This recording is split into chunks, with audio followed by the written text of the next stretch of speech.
Hello everyone.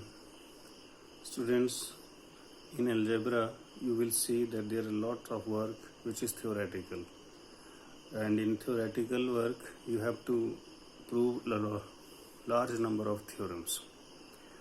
तो इनको समझने के लिए, इनको याद रखने के लिए थोड़ी सी मेहनत ज़्यादा चाहिए और आपको बार बार इसको लिख के देखना पड़ेगा, तब ये याद होती हैं। तो उन्हीं थ्योरम में से आज की थ्योरम है मेरे पास ये। इस थ्योरम में मैंने ये लिखा है कि अगर मैं किसी जी में सेट में ए बी दो एलिमेंट लेता हूँ तो ये इक्वेशन, ये जी एक ग्रुप है, तो ये इक्वेशंस हैं दो, A X is equal to B, Y A is equal to B, they have unique solution for all X and Y in G. अब पहले तो आप थ्योरम की स्टेटमेंट को समझो। थ्योरम की स्टेटमेंट में मैंने ये लिखा है कि इन दोनों इक्वेशंस के यूनिक सॉल्यूशन होंगे। तो इसमें मैं दो चीज़ें प्रूव करके दिखाऊंगा कि ये दो इक्वेशंस के सॉल्यूशन हैं, और सॉल्यूशन हैं तो वो यूनिक सॉल्यूशन हैं। अब पहली इक्वेशन के ऊपर आता हूँ। A X is equal to B के सॉल्यूशन होने का मतलब क्या है? A X equal to B के सॉल्यूशन होने का मतलब ये है कि x की कोई ना कोई वैल्यू g में ज़रूर होगी तो इस इक्वेशन को सेटिस्फाई करेगी, वो वैल्यू मुझे ढूंढनी है। इसी तरह y की कोई ना कोई वैल्यू g में ज़रूर होगी तो इस इक्वेशन को सेटिस्फाई करेगी, और वो वैल्यू यूनिक होगी। ये दो चीज़ें मुझे प्रूव करके दिखानी है। तो पहले इक्वेशन को देखिए, ए एक्स इक्वल टू बी के लिए। तो इसके लिए मैं एक एलिमेंट लेता हूँ ए इनवर्स बी, ये लिया मैंने ए इनवर्स बी, और इसमें मैं पुट करके देखता हूँ क्या मेरे पास आंसर बी आता कि नहीं। तो ए इनवर्स बी जैसे ही मैंने इसमें रखा तो ए ब्रैकेट इंटरचेंज हुए, A into A inverse identity element E की जो कि 1 की तरह बिहेव करता है, तो 1 into b, b is equal to b, यानी कि एक्स की वैल्यू अगर ए इनवर्स बी रखी जाए तो ये इक्वेशन सेटिस्फाई हो जाती है। और ए इनवर्स बी तो जी में होगा ही, क्योंकि ए और बी जी में है तो ए इनवर्स बी भी जी में होगा ग्रुप की प्रॉपर्टी से। इसलिए ए एक्स इक्वल टू बी का एक सोल्यूशन है जी में। अब मैं ये दिखाऊंगा कि इसका ये सिर्फ एक ही सोल्यूशन है, यानी कि ए इनवर्स बी को छोड़कर कोई और इसमें सोल्यूशन नहीं हो सकता। तो इसके लिए कॉन्ट्राडिक्टरी मेथड लगाएंगे हम। लेट कर लीजिए कि A1 और A2 दो सोल्यूशन हैं इसके जी में, दोनों सोल्यूशन हैं, तो x की वैल्यू एक बार A1 रखेंगे, एक बार A2 रखेंगे। अगर ये दोनों सोल्यूशन है तो ये इसको सेटिस्फाई करेगी। A A1 is equal to B, a A2 is equal to b. अब देखो, क्योंकि दोनों ही b के इक्वल है, ए A1 भी b है, ए A2 भी b है, इसलिए a A1 is equal to a A2 हो जाएगा।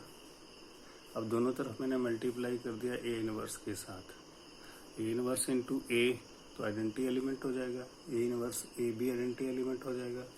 तो इससे ई इंटू ए वन कितना होता है A1, ई इंटू A2 कितना होता है A2, क्योंकि ई आइडेंटिटी एलिमेंट है तो A1 is equal to A2 हो गया। पर मैंने तो शुरू में ये सपोज किया था कि ये दो सोल्यूशन हैं, बट ये दो सोल्यूशन ना हो के एक ही सोल्यूशन हुआ, क्योंकि सेम आ गई वैल्यूज इनकी। Therefore Ax is equal to b has a solution in G and also the solution is a unique one. अब मैं दूसरी इक्वेशन पे आता हूँ। दूसरी इक्वेशन देखो क्या थी, y a is equal to b। अब मैं y की जगह कोई एलिमेंट पुट करूँगा, तो y की जगह मैंने एलिमेंट लिया b a इनवर्स। अब b a इनवर्स को a से मल्टीप्लाई किया, ब्रैकेट इंटरचेंज किए, a इनवर्स a, फिर से identity element b into e, फिर से b आया। तो देखो b A inverse a is equal to B के बराबर आ गया, यानी कि इसको अगर मैं y मान लूँ तो y a is equal to B a equation बन जाएगी। तो y is equal to B A inverse is a solution of y a is equal to B in जी।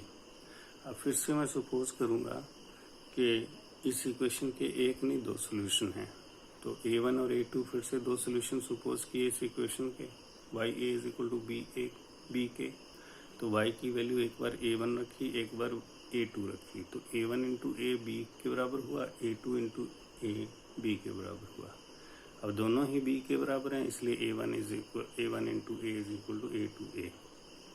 फिर से A इनवर्स के साथ अब मैंने पोस्ट मल्टीप्लाई किया, पहले प्री मल्टीप्लाई किया था, लेफ्ट साइड से राइट साइड से मल्टीप्लाई किया, तो A इंटू ए इनवर्स, ये आइडेंटिटी हुआ, ये आइडेंटिटी हुआ, A1 इक्वल टू A2 आ गया। जो कि मैंने दो सोल्यूशन शुरू में सुपोज किए थे, वो दो ना होके एक ही सोल्यूशन हो गया। अब एक ही सोल्यूशन हो गया, इसलिए y A is equal to b का भी यूनिक सोल्यूशन हुआ। तो इस तरह से ये थ्योरम प्रूव हो गई। आपको एडवाइस किया जाता है कि थ्योरम अगर आपको एक टाइम में समझ में नहीं आती है तो आप इसको बार बार देखें, बार बार सुनें और फिर बाद में खुद से प्रैक्टिस करें लिखने की, तब ये थ्योरम्स आपको याद होंगी। और आपको ये भी आगाह किया जाता है कि ये थ्योरम्स का नंबर बहुत बड़ा होने वाला है। पूरी बुक में थ्योरम्स भरी पड़ी हैं, प्रैक्टिकल सॉल्यूशन बहुत कम है, तो आपको ये एक्सेप्ट करना होगा और इनकी प्रैक्टिस करनी होगी। आज के दो नए कंसेप्ट हैं, थोड़ा सा पहले भी मैं आपसे डिस्कस कर चुका हूँ, तो ये दोनों आप देख लीजिए। एक है order of group. Order of group तो आपको बताया ही था कि ऑर्डर ऑफ ग्रुप में जितने नंबर ऑफ एलिमेंट्स होते हैं किसी ग्रुप में, उसी को ऑर्डर ऑफ ग्रुप कहते हैं। तो जिस ग्रुप के नंबर ऑफ एलिमेंट्स हमें पता होते हैं कितने होते हैं, वो फाइनाइट ग्रुप होता है। जिसके नंबर ऑफ एलिमेंट्स इनफाइनाइट हो जाते हैं, वो इनफाइनाइट ग्रुप हो जाता है। जैसे कि ये ग्रुप बनाया मैंने 1 ओमेगा ओमेगा स्क्वायर, इसके 3 एलिमेंट हैं, इसलिए order of G is equal to 3 हो गया।